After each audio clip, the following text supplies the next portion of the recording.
Setelah berhasil menyelamatkan anak kecil yang diculik, Fred membawanya ke panti asuhan.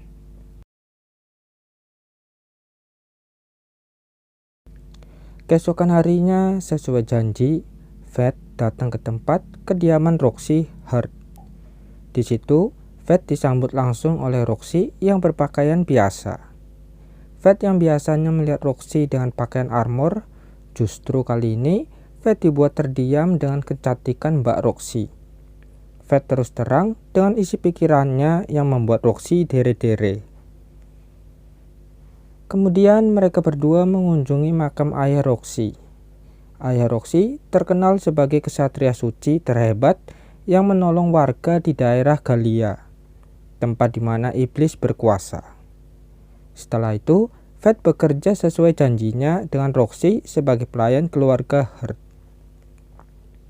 Di siang hari, Fred menerima undangan ngeteh bareng sama Mbak Roxy.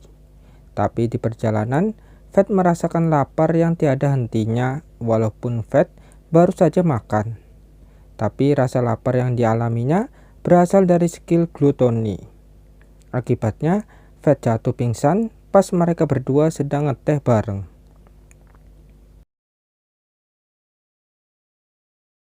Singkat cerita, Fred berada di kamarnya, lebih tepatnya di penginapan. Roxy meninggalkan surat agar Fred mengambil cuti libur untuk beberapa hari ke depan sampai kondisinya membaik. Akan tetapi, Fred bertanya mengenai rasa laparnya kepada Grit. Grit menjawab bahwa rasa laparnya berasal dari skill glutoni. Dan jika rasa laparnya tidak dipenuhi, maka Fred akan tertelan oleh skillnya sendiri dan yang pasti akan membahayakan orang terdekatnya. Efek rasa lapar dari skill glutoni sudah terlihat lewat mata Fred yang berubah menjadi merah. Di malam itu, Fred menerima arahan dari Grit untuk membasmi monster-monster di luar gerbang. Meskipun Fred sudah membantai semua goblin yang ada, tapi rasa laparnya tak kunjung hilang. Hingga ia tak sengaja melihat Goblin King. Goblin King sesuai namanya yaitu Raja Goblin mempunyai skill auto recovery. Skill yang sangat bermanfaat bagi Fred. Dikarenakan rasa lapar Fred belum tercukupi, Fred memutuskan mengikuti Goblin King. Singkat cerita, Goblin King sedang menikmati santapan yang baru saja ia dapat.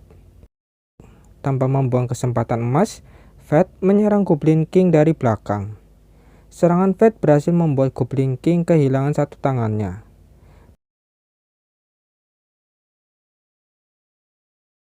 Pertarungan pun berlanjut. Goblin King menyerang secara membabi buta dengan senjata gada miliknya. Fred hanya bisa menghindar.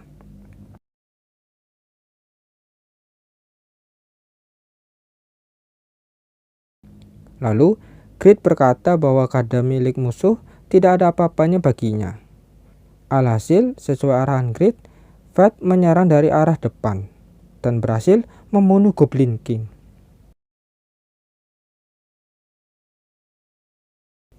Grit yang senang dengan perkembangan Fred hanya dalam beberapa hari, ia berkata bahwa Fred sudah siap masuk ke tahap selanjutnya, di mana Grit akan berubah ke mode pertama, yaitu panah sihir.